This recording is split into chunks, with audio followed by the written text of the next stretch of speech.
Hello, I'm Johnny Rowland, your host of the Shootin' Show, and welcome to today's program. I think we have another great show for you. We're going to open the program today with our Shootin' Show 41 Magnum, and if you've ordered one of these guns from us or have expressed interest, just bear with us, if you will. It was a long time getting them in production, and we're waiting on a large shipment of guns now. But we do have a great show for you. We have some interesting guests, and of course the judge is going to have his comments. We want to wish everyone a very happy Thanksgiving, because all of us, I think, if we're not, we should be. We should be thankful to be Americans. We should be thankful to live in a country where we have a chance to govern ourselves. The problem is we just have to do it. We've got to make our voices heard as normal, decent American citizens. As gun owners, we've got to make our voice heard in Washington and everywhere else around this country, because, friends, you know what? We are in the majority, and we can do some things if we just buckle down and try. We actually do have a chance to get some things done. I heard this week that, or in the past few days, there is Newt Gingrich talked about a possible repeal of the assault weapons ban. Well, you know, they didn't ban any assault weapons because we couldn't own those anyway. It's absolutely outrageous what they've done to us. So now we need to start trying to get some rights back. And yes, we can do it. And yes, it probably will be a long, hard fight. But you know what? Some of the best things seem to be some of the hardest, and some of our rights that our forefathers fought so hard for to gain for all of us here today, and the things that we would like to pass on to our children. Well, friends, we cannot let it get away. In fact, we've got to go on the offensive. We've got to start the fight to get some of these things back and make big government go away and leave us alone as decent citizens. Certainly give us more freedom and more leeway to live our own lives as responsible citizens. Well, anyway, let's open today's program. You know, this Wesson 41 Magnum works up close, and also it works just as well quite a bit further away.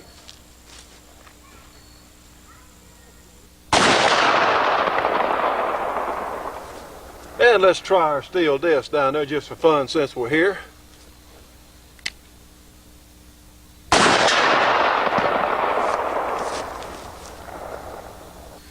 Friends, we're going to look at some military rifles today, and what we have, our selection before us, sort of parallels some of the developments in military thinking pretty much within the last, I'm going to say within the century. We have a pre-1900 model Mauser here. We're going to certainly say within the last 100 years. This is the model Mauser that over on your left that came along before the classic 98. This is a model just before the 98. And of course, a lot of people still think today that the 98 Mauser, model 1898 Mauser, is the greatest bolt action design that's ever been made. And even today we have derivatives. Ruger's making a very similar model to the original 98 Mauser. Winchester certainly makes one like that, and some other manufacturers. Very fine design. Well, this was the model just before that in 7x57 caliber. Next to it here is the Enfield. This is a 1917 model Enfield in .303 British caliber, and we come along here to the basic SKS, which of course was developed by the Russians back in the 40s. And then we have the M1A from Springfield, which is essentially the same gun other than a selective fire. This is not a selective fire gun. This is the semi-automatic version of the M14. And of course then we have our Colt Sporter, which for all intents and purposes for our display today, very similar to the AR-15 military gun. These last three guns are all semi-automatic. They are not, certainly all of these guns we could buy new from the factory up until a very short time ago with this, when this ridiculous assault rifle ban went into effect. And it is ridiculous because none of these are assault guns. There is a huge difference between a semi-automatic gun and a full-blown machine gun, whereas the military counterpart, certainly, of the M14 or M1A here, which the military model would be the M14, was a selective fire gun. Also, the M16 is a selective fire gun, and this is, of course, not an M16. But it does shoot the same cartridge as do the M1A and the SKS. It does shoot the standard military cartridge of many countries today. Anyway, our M1A is in .308 Winchester caliber, and of course our Colt Sporter is in 223 or 5.56 if you want to talk military stuff there. Anyway, our SKS is of course in the 7.62 by 39 chamber. Now let me give you a little rundown of ballistics, what we're looking at here. Our old Mauser, which is 7 by 57 cartridge, runs a 175 grain bullet at roughly 2,400, a little better feet per second. The 303 British here, current factory loading, certainly one of the more standard factory loadings. The 303, 180 grain bullet, about 2460, somewhere in that neighborhood feet per second. The SKS, we're moving down the line here. The SKS is a considerably lower powered cartridge. It runs a 123 grain bullet at about 2,300 feet per second. Now we get back into real power here with the M1A. The 308 is no joke. Tremendous, one of the best all-around hunting cartridges available today. Also a darn good military cartridge. The 308 runs a 150 grain bullet at about 2,800 feet per second. And now then we move into small bore, and this is the 223, which is in fact a 22 caliber bullet.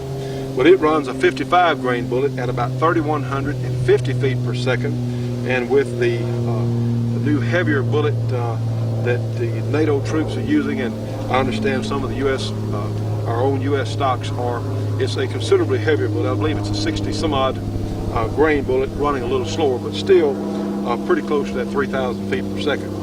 What we have here, and let's pick up the old Mauser for a second. You'll notice that this is a rather large gun. It's long, you've got a long barrel. This is a gun designed for shooting at longer distances, back when armies really relied more on the ability of the individual to hit their target. And believe me, this 7x57, you had a graduated scale here on the sight that runs all the way to 2,000 meters. Now wait a minute, 2,000 meters is darn near a mile and a half. So I suppose, and the cartridges, any of these will actually go that far with a proper trajectory, I suppose. But the only possible reason that I can imagine you'd have a tremendous front sight scale like this would be for volley fire, where you'd get 20 or 30 riflemen together, and you say, well, there's an emplacement out there at a mile or so, and they would graduate their rear sight here to whatever meters they thought it was, and they'd all shoot together, and then you'd have a bunch of bullets coming down together, maybe behind enemy lines, who knows. But this gun, of course, is a very, it's not very deep. You have a 5-round magazine, and it was loaded with a stripper clip. And this particular gun is actually a pretty good shooter. You have to be real careful when you go in a gun store or buy one of these from an individual to be sure that it's in proper working order, because a lot of these old guns were shot, they had corrosive primers, and they weren't properly cleaned, so the barrels don't look too good on a lot of these guns. And there's no sense in taking a chance with your hands or your face or your life in one of these old guns if it's not mechanically sound to go out and shoot it if you don't know.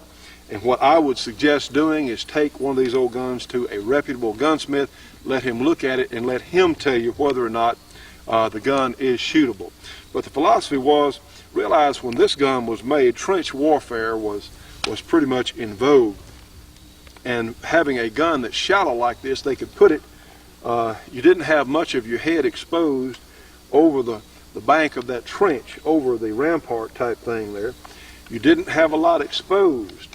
Now the bolt handle is straight out, because if you had gloves on or adverse conditions, you could get your hand on it. You know, you could work the bolt. This particular gun cocks on closing. Very simple, very rugged, good design. Like I said, this is a model previous to the Model 98. The cartridges were, the 7x57 is between a medium power and a higher powered cartridge. The 7x57 is a very fine deer medium game cartridge even today, and is chambered in a few guns. But this is really an interesting old gun to play with. You know, friends, this box of Corbin ammunition and this Wesson 41 Magnum are in fact a perfect match for each other. But it doesn't matter whatever gun you may have, like this SKS or a hunting rifle or a 38 Special or a 9mm, makes no difference, because Corbin is absolutely the best factory ammunition that money can buy, period. And also, friends, when you see a box of Corbin on the shelf, or you give them a call, realize that Corbin is helping keep the shooting show on the air. They've been one of our most dedicated sponsors. You cannot find finer people in the entire shooting industry. For information on Corbin ammunition, call them 1-800-626-7266. Again, 1-800-626-7266. Tell them you saw it on the shooting show. The next gun on our list here, this is the model 1917 Enfield, and you realize as the century progressed, people began to think, so how about instead of having a stripper clip and 5 rounds, in this case they had a detachable box magazine that held 10 rounds. So that's pretty much a great leap forward there as far as firepower on the individual weapon. And getting this thing to work with the RIM 303 British cartridge is pretty good, I think, itself. But the Enfield is a very fast bolt action. Now, these guns are not known for their accuracy, but they are rugged as can be. You had a good bit of slop or headspace variation in these old guns, so you can reload the cartridges several times, but you don't get the extended case life as you would on some others. But the old Enfield here has been one of the better battle rifles worldwide. As late as Afghanistan, the people in Afghanistan made a darn good showing of themselves against the Russians using a lot of guns just like this Enfield.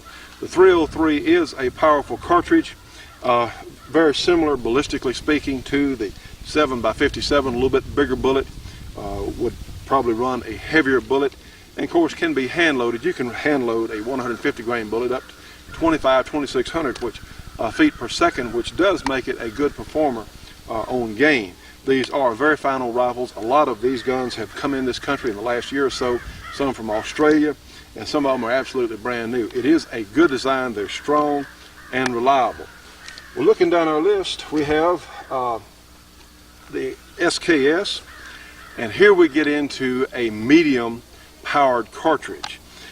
This gun was thought to be, and my guess is it's more expensive to manufacture than an AK-47, but these guns typically will outshoot an AK-47, and to my knowledge this is the first battle rifle. Probably this qualifies more as a battle carbine. You don't have the power with this cartridge that you do with the 303 British or the 7x57, but within its usable range it is a respectable performer. The 7.62 by 39, as we had Neil Knox saying on the program some time ago, is really not a cartridge that was designed to kill people. It was a cartridge that was designed to wound people, so in battle, so you would have more of your opposing forces' resources tied up. You'd have a hospital bed, you'd have to have surgeons, nurses, all these people to work on the people that were wounded. Within its usable range, though, the 7.62-39 is a good hunting cartridge with proper bullets. It's a little bit less powerful than a 30-30. Now, you get out to 100 yards or past 100 yards, and in my opinion, the 7.62-39 is really a 150-yard cartridge, very similar to the 30-30. But the pointed shape of the bullet will begin to make up some of that loss initially between this gun and a 30-30. These are really they're not finished real well, but the thing is they're rugged and reliable, which, believe me, for any sort of battle weapon is a first priority, reliability. The SKS loaded with the aid of a 10-round stripper clip. And what you did, you just put the clip in, and no, this is not as simple as changing a magazine, but it's still a pretty good concept. The cartridges aren't that big, it doesn't take up a lot of space beneath your gun, and at the time, this was probably a good idea. It still is, for that matter. And in fact, these 10-round magazines may be all we have for a while if we can't get this ridiculous assault gun ban repealed. But anyway, instead of a full powered cartridge like our 303, let's take a look at this one, the 7.62-39, off my shoulder today anyway.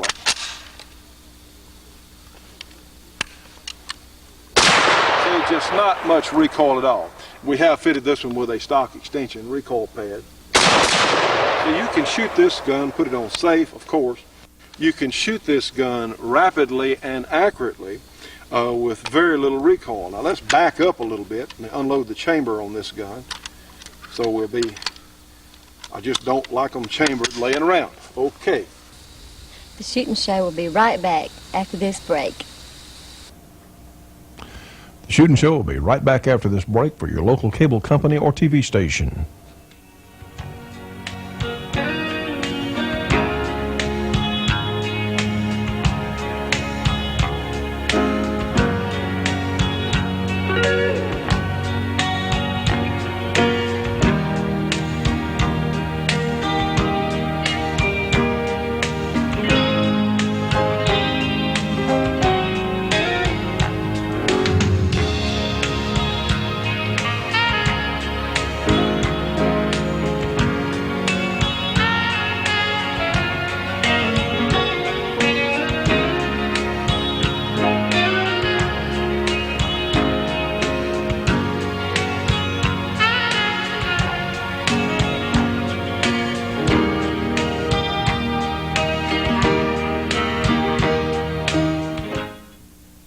Friends, what you're looking at is one of the neatest discoveries we've made in some time on the program.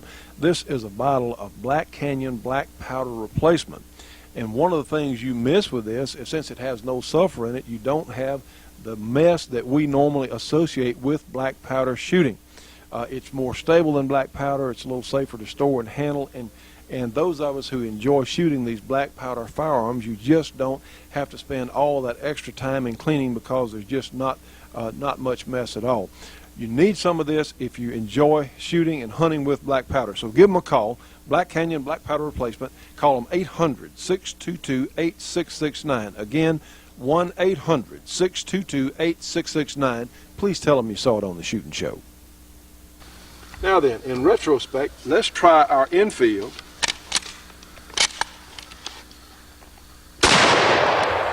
You have more recoil. The gun is quite a bit heavier and you have a little more recoil.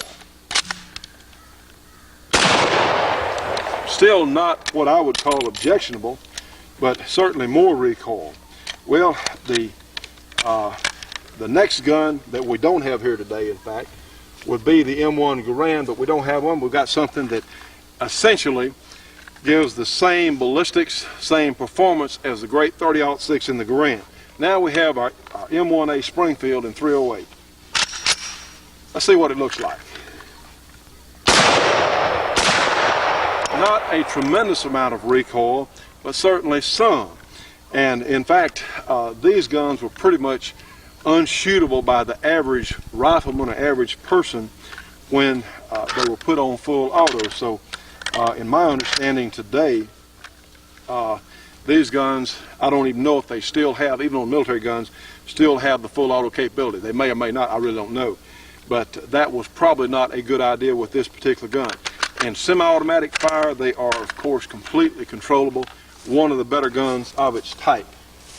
Now then, which brings us up to the concept of the 223.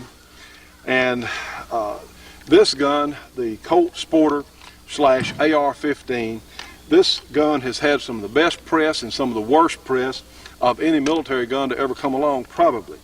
The original guns that showed up in Vietnam, they had bureaucrats writing the training manual, the cleaning manual with these guns, and they just didn't have the proper procedure for maintaining them in the field.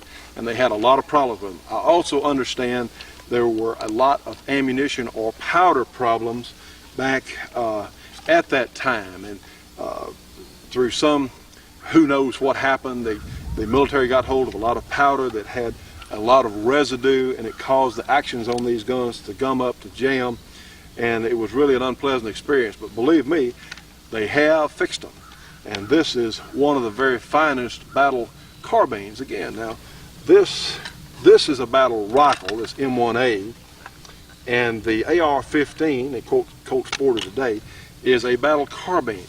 You just don't have the amount of power with a 55 or 65, even a 70 grain bullet that you do with a 150 grain bullet. It's just not there when they're both run to comparable velocities. The huge advantage that the AR-15 had over the larger bore counterparts here. It was easy to shoot, didn't require a lot of training. Smaller people, such as Asians or people in some of the South American countries where people do tend to be somewhat smaller, could shoot these guns very well without a lot of recoil. Women, and I guess that back in the 60s that some of the folks figured that we would have women in the military that would need to shoot guns, and since women do not have the upper body strength of the average man, this gun can easily be shot by a woman. Now the good news is, one of the byproducts we got from this is a tremendous home defense gun for a woman, because you just don't have the recoil. There's just almost none. It's very, very controllable. These guns are controllable at the closer ranges in full auto fire as well as in semi-automatic fire. With a small cartridge, you can get more of them in a magazine. This is a current type magazine that some of the military types use. This is a 30-round magazine. We'll go ahead and unload it. I'll pick that up in a second. You do get to carry more rounds. When you have a round such as for the M1A, the 308, is quite a bit larger. You can't carry as much ammunition with you. Now then, that could be important if you're out in the field for a week or two and all the ammunition you can get is just what you can carry. Well, believe me, every other round you can have with you would be helpful. The M1A has a 20-round magazine, and it's quite a bit larger, of course, the box magazine itself, simply because the cartridge is a lot bigger. But let's run a test, or in fact, let's run an experiment under timed fire with examples of these guns. Friends, we have our pro timer on here from Competition Electronics. Let's run a little experiment here. You know, someone would think automatically that the bolt action rifle would be antiquated, and for certain types of warfare, certain types of confrontations, there probably are better selections. But you'd be surprised just how rapidly you can shoot one of these things. Remember that only hits count. The misses do not count. In fact, that may go completely against you. That may ruin everything. So only hits count. Remember that. Up close and personal, we have 3 targets out here at about 10 yards or so. And let's take a look. Let's start off with something else before we shoot our bolt action. Let's start off with the M1A and 308 Winchester, and let's just see how long it takes. We're going to go from a ready position. So let's do that now. We'll turn our timer on. Go ahead and load our M1A. Safety is on. I'll start from ready position. Let's see how long it takes to get 3 aim shots on 3 targets. Let's see what this looks like. Our timer's on. Press the start button, get in position.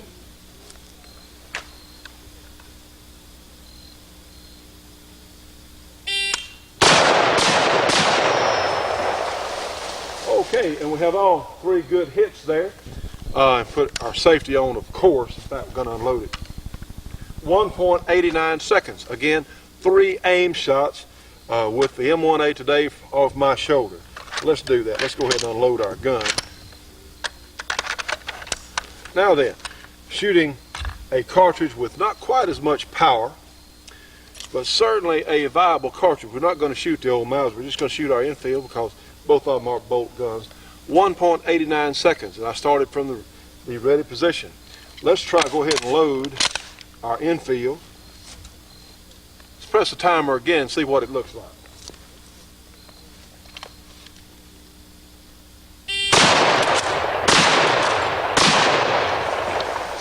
Okay, 2.55 seconds, and again we'll unload our gun here. So 2.5 seconds versus a little bit under 2 seconds a moment ago. Not quite as much difference as you might think. Now then, again we're talking aimed shots. Shots that don't hit anything shouldn't be shot at all. Okay, let's try our SKS. Load it. Same drill with a lesser powered cartridge. Now the M1A there certainly is very controllable in semi-automatic fire with that cartridge. Let's see what our SKS does. Press our start button, in position.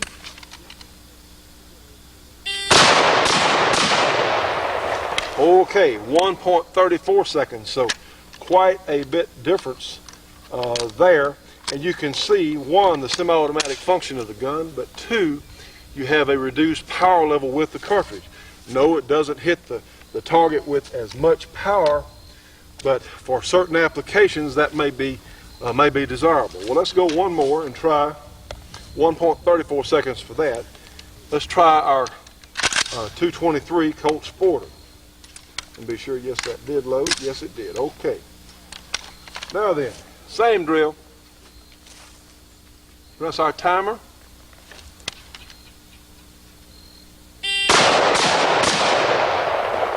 .26 seconds, and let's unload our gun. So again, with less recoil even than the SKS, you really start to work up some speed. So we're talking 2.5 seconds for a pretty fair time actually for me on the bolt action gun versus 1.26 seconds with our state-of-the-art special here, which of course, in another variation, in a real assault gun, is our standard military armament today. So you get some idea. Now then, you think, well, up close and personal, yeah, there's a lot of difference. But let's move out to 100 yards. And then the differences between the bolt action and these other guns suddenly don't seem as great, because it takes more time to acquire a sight picture. And while you're acquiring that sight picture, you can be working that bolt. There's not as much difference out at the greater distances. And plus, you do have in the bolt guns like this old Enfield, you do have capabilities of the cartridge that go beyond the power levels of the medium or lesser powered assault type cartridges. If you think I'm going to say assault cartridge on here, no, I'm not. But that's something that is to be thought about. The bolt actions are certainly, even today, friends, put that down, even today, these old war horses like this Enfield are still very viable pieces of equipment, and it just takes getting out and getting used to it. One of the advantages that an old bolt gun has like this, it will work under conditions that may stop the actions on the semi-automatics or full auto guns, because literally if there's sand or dirt or grit, you can actually force that bolt open, and that is an advantage. In World War II, I understand in a number of different situations, when they were still working the bugs out of the Grand, they went back and issued 1903 Springfields due to volcanic dust and dirt, which was very, very hard on those actions. But so they issued them bolt actions and went on back to war. So anyway, something we thought we'd show you today. Hello friends, I'm out here practicing for one of the most fun hunting sports that you can imagine.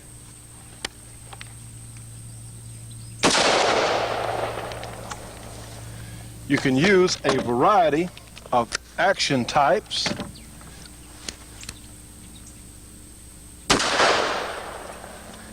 You have access to year-round hunting, some cases no limits, and you get to use a variety of guns. Well, you know what I'm talking about is the sport of varmint hunting. And we need to introduce you folks to varmint hunting. A lot of us have been doing it for years and didn't know what to call it, but we especially need to introduce you to the Varmint Hunter magazine. You know, friends, varmint hunting is one of the fastest growing shooting sports in the world. In fact, the Varmint Hunters Association, they have members in all 50 states and 19 foreign countries. Now, their magazine focuses on varmint hunting and super accurate reloading and shooting techniques. Plus, there's a lot of humor, a lot of interesting cartoons and humorous articles in the magazine. Incidentally, the magazine is large, it's very high quality, and something I think you're really going to enjoy reading, and it's published quarterly. It's only $24 for an associate membership in the Varmint Hunters Association. And look, for information, now you ought to do this. If you're a dedicated shooter, this is something I think you're really going to enjoy. For information on the Varmint Hunter magazine and the Varmint Hunters Association, call them at 1-800-528-4868. Again, 1-800-528-4868. Be sure and tell them you saw it on the Shootin' Show. The Shootin' Show will be right back after this break for your local cable company or TV station.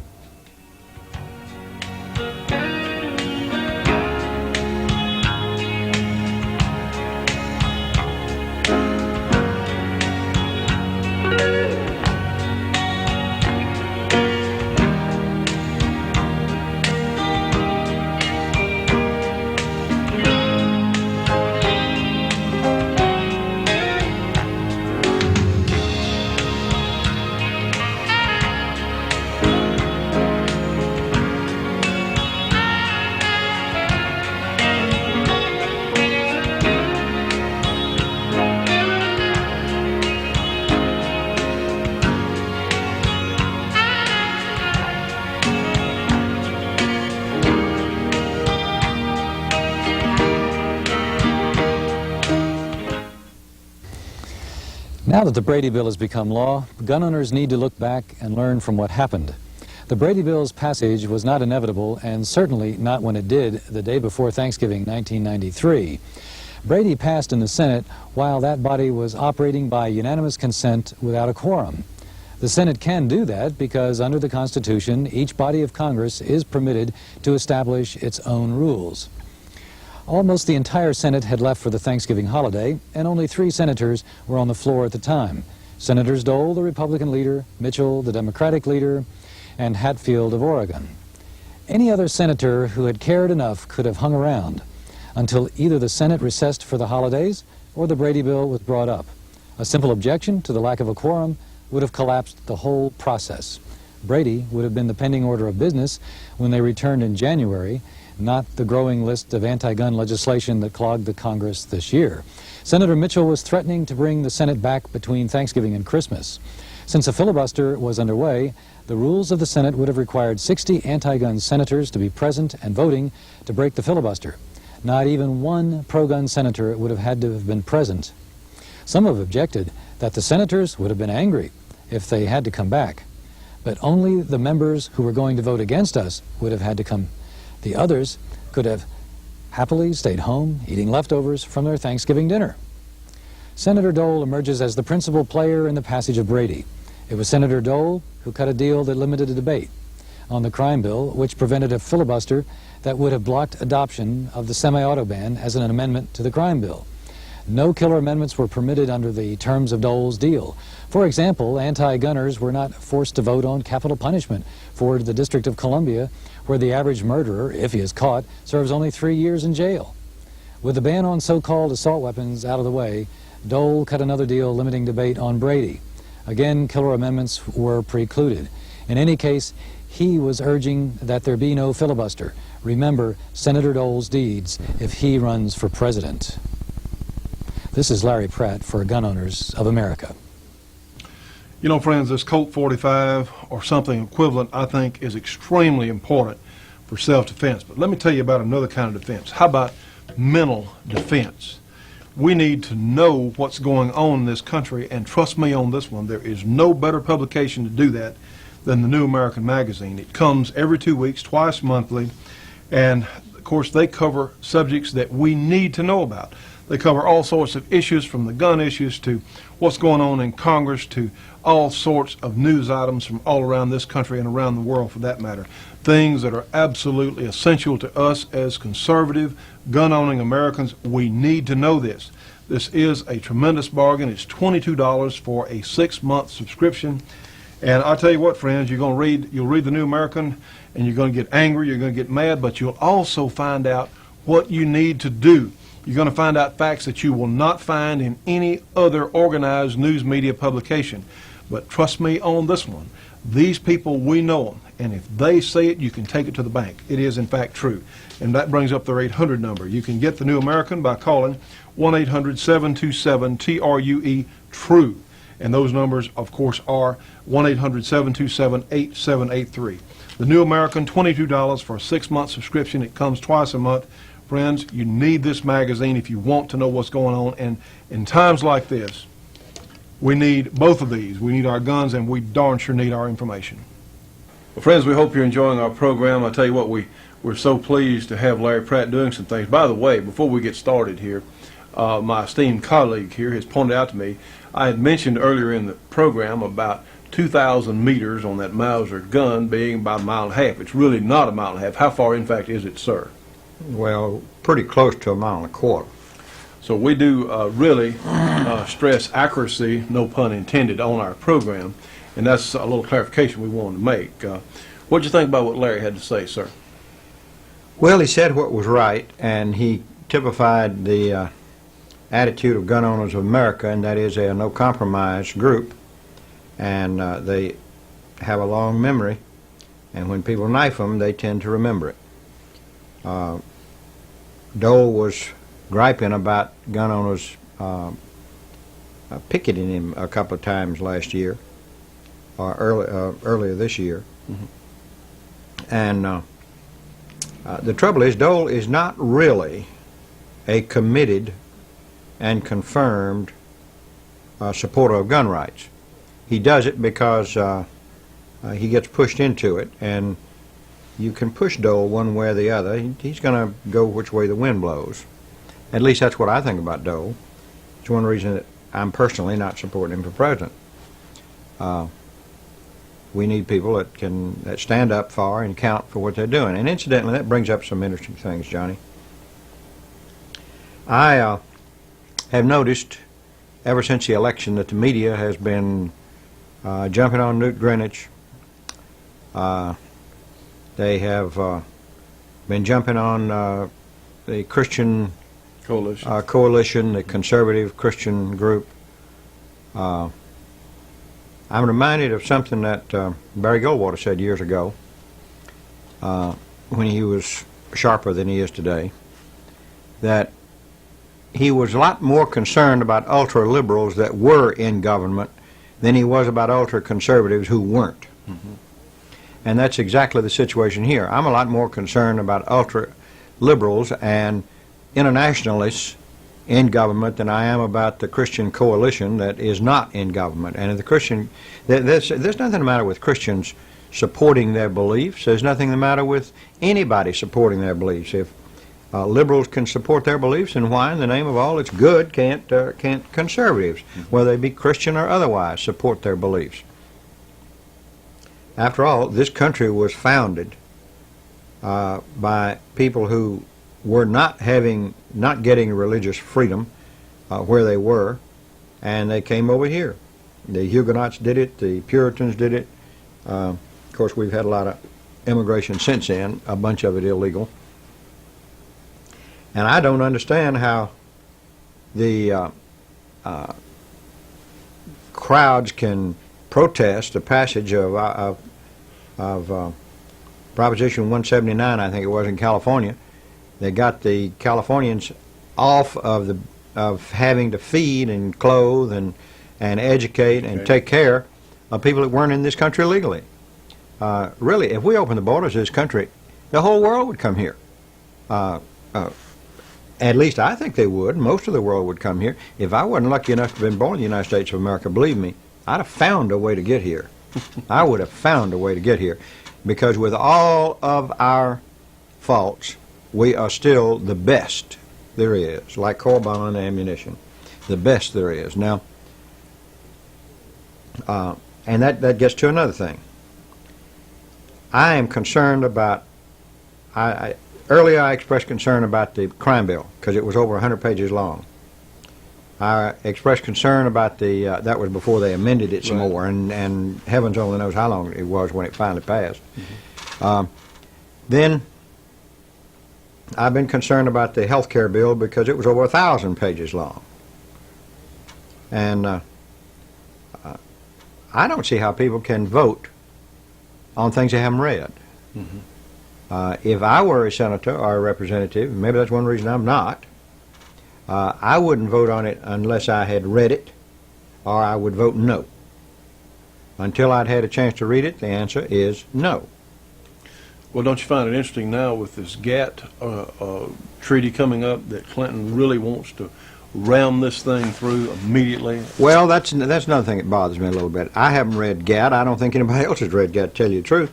I heard over the radio today, or yesterday, and I don't know how true this is, but they are claiming that treaty is 22,000 pages long.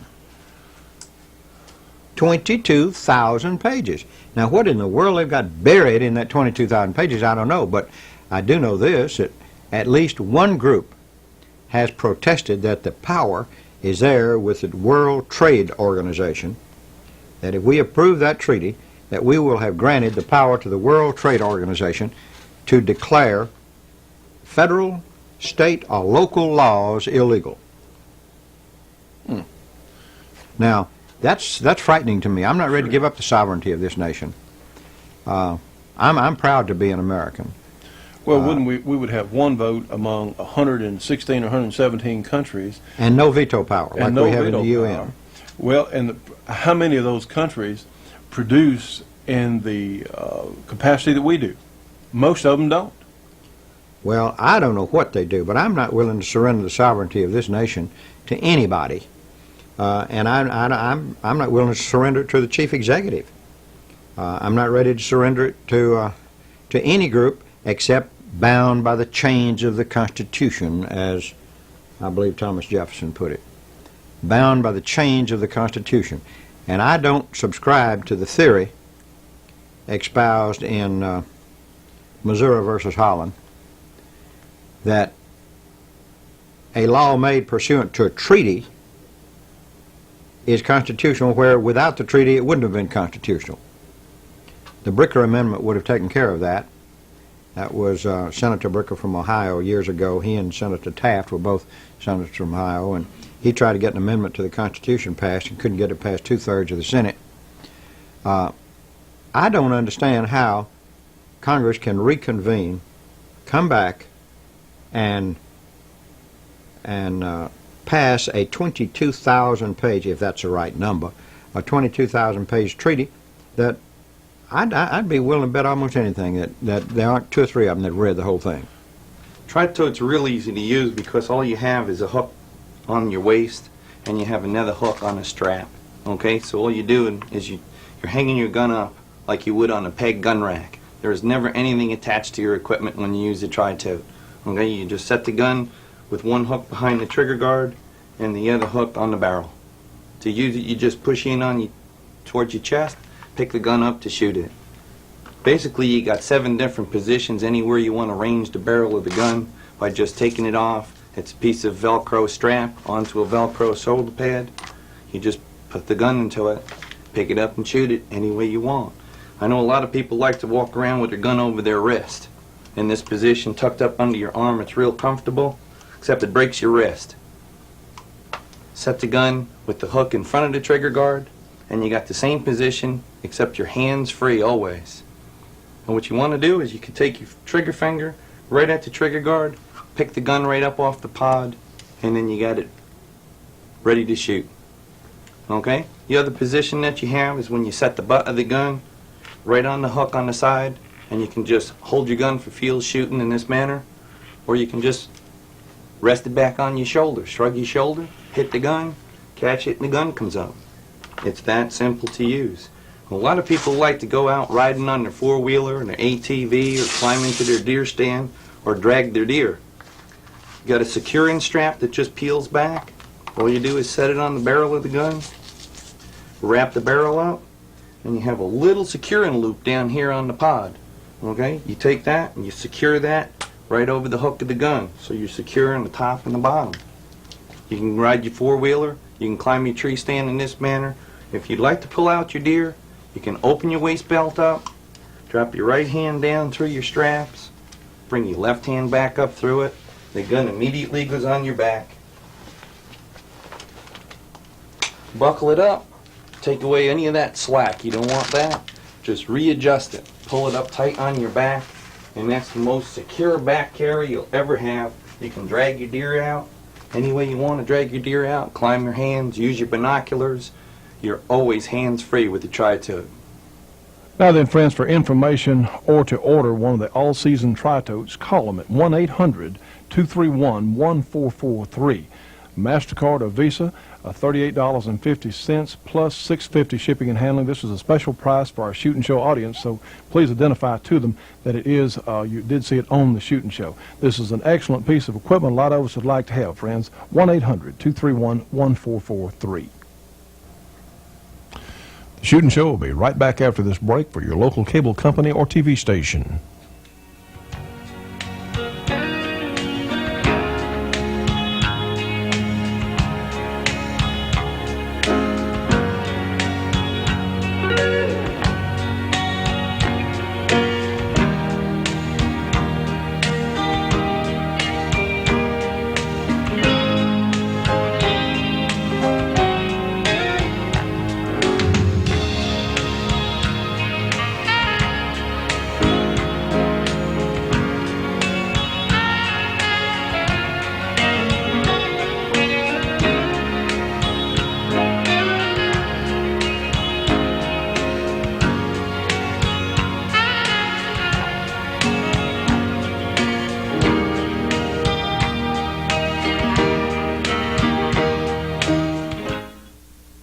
Friends, you can communicate with the Shootin' Show on CompuServe now. Our number is 735-42-3024. Again, 735-42-3024.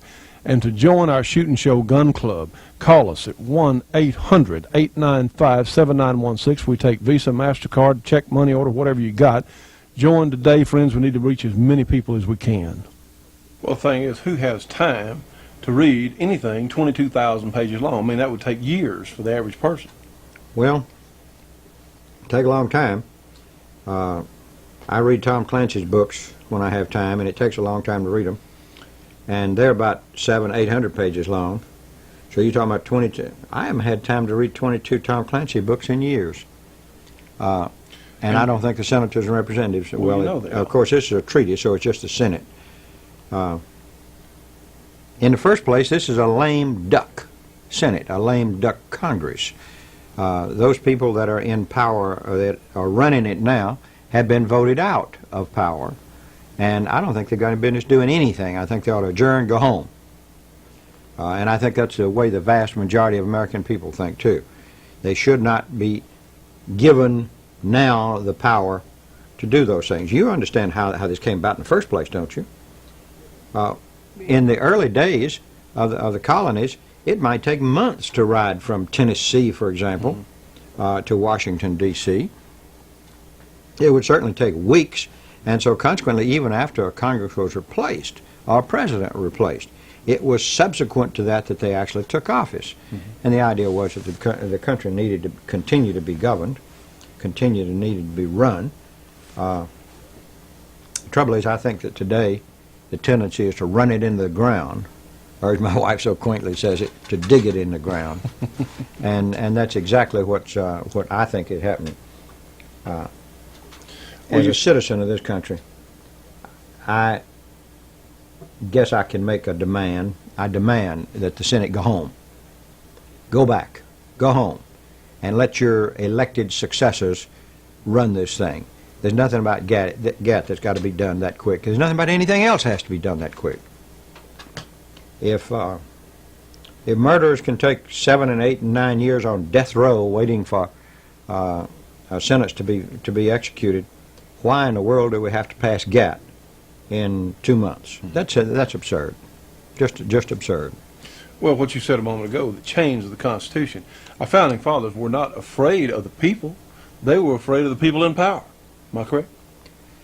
Yeah, and that's because they knew from history that governments tend to become tyrannical. And that was the ultimate power over government. Well, as Woody Jenkins put it, there was a soapbox, the ballot box, the jury box, and finally, if all else failed, the cartridge box. The 4 boxes that protected American freedom. And while I'm not advocating revolution, I think revolution is much less likely to be necessary as long as people in power know that they simply can't get away with excessive abuse of it. A disarmed people are docile people. Never should any free and independent people permit themselves to be disarmed by anybody for any reason. Well, you know what you said about history. I think that's really important. We do have a lot of, and I hear this constantly from different people say, well, these are modern times. Okay, well, we have 1994 gadgets, cars, implements, whatever else, but we have the same people essentially who were here in prehistoric days. People are still the same. You can do all you want to, you can educate all you want to, but still human nature is what it has always been. And that human nature is someone in power, typically, if they're left in power and get too much power, then they want all power. Power tends to corrupt. Absolute power corrupts absolutely. That was Voltaire, I believe, and I think it was certainly correct then and now. Human nature has not changed that much, but technology has made it easier to do. Well, you know, I'm going to get one of the little heat seekers and try it out. I've got it ordered. It probably isn't as sophisticated as the one the government has, but it's enough. And in the last issue of Shotgun News, or current issue of Shotgun News, there was an article about a man who has invented a means of fooling that heat seeker, and I want to get one of those too. And let's put a demonstration on the show. Sometimes maybe 2 or 3 weeks from now. It'd be fun to see. And I guess that's it. I've preached enough. I guess I'm preaching to the choir. At least I hope it's the choir. You made a difference. You need to never let your guard down. Keep on making the difference. Absolutely. Folks, this is where SSK lives. This is the peak of the color. We just wanted to give you a look at it before we got into the commercial. Now grab your pencils and pens because you're going to need them pretty quick. This is an SSK Custom Thompson Center 375 JDJ. It's equipped with a custom frame that's engraved, an octagon barrel that's magneported and chambered for the famous 375 JDJ cartridge. This is a 444 Marlin neck down to 375. It shoots bullets from 200 to 350 grains weight. It's probably at its best with its 270 grain Hornady. We'll show you what it does to moose a little bit later. We know there's a lot of Ruger fans out there. This is one of our custom Rugers with a diamond-shaped barrel. As far as I know, we're the only ones that do that. Take a look at that barrel. Isn't that nice? This is a conversion of the Ruger Super Red Hawk that we call the Beast. It's dead flat in recoil. Zero muzzle rise. That's due to the SSK brake. A lot of us think shooting those steel targets fast and accurate and knocking them down real quick is a lot of fun. This is a custom Smith & Wesson and 45 ACP caliber designed for that purpose. Anytime. That was the 45 and this is the 44 Magnum Beast.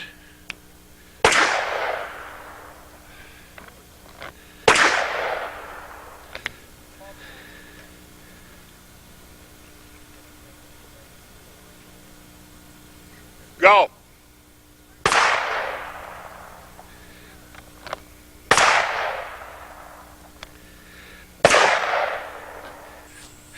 Folks, this is a 28-pound pumpkin that we cleaned out and put a little water in to get a good explosive effect.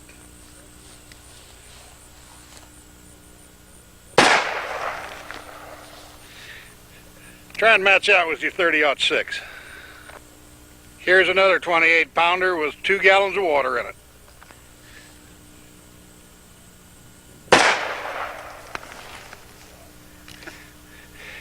Yes, sir, just call SSK anytime y'all need a pumpkin gun.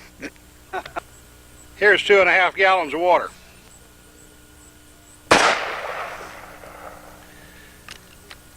Those pumpkin and water hits were with the 375 JDJ. I'm J.D. Jones. I developed the 375 JDJ and the barrels for these contenders that shoot them. Anytime y'all need a pumpkin gun, a good handgun for hunting, action job, telescope sights, or custom rifle of any kind, give us a call. We'll help you out. For information on the entire lineup of SSK Industries products, give them a call. Area 614-264-7217. Again, 614-264-7217. You know, friends, it's rare in any field of manufacture that one particular company has a clear-cut advantage over the others. Well, in this case, it's Corbin Ammunition, Corbin Bullet Company, because they make the best handgun, long gun, and even some specialty caliber ammunition that's been real hard to get in the past.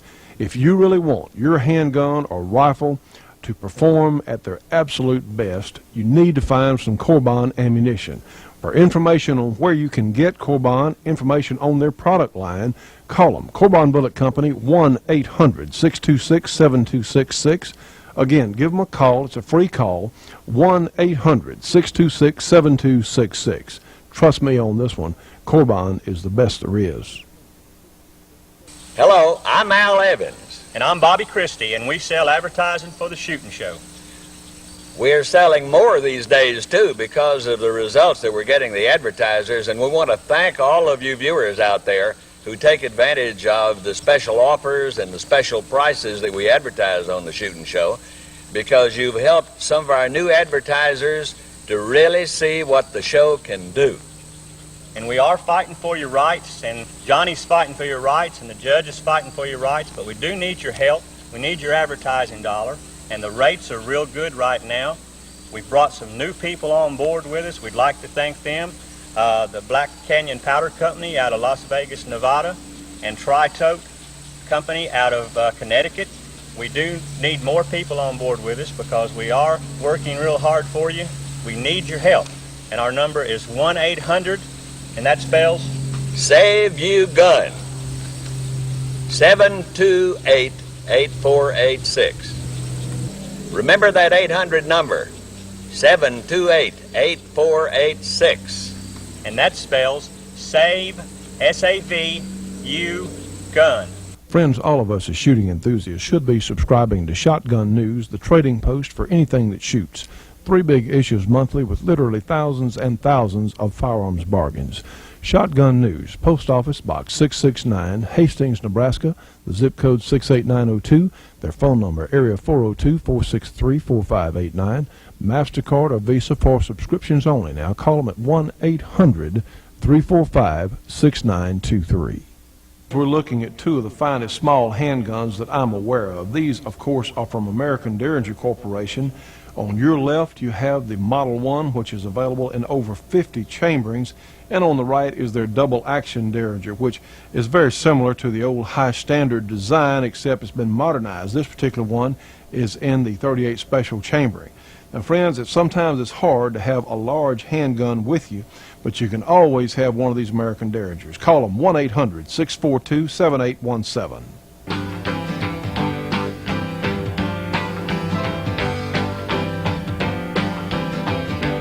Well, friends, it's happened again. We've run out of time for today's program. From Kurt, the judge, myself, we want to thank everyone for being with us for today's program, and we look forward to seeing you on the next Shooting Show.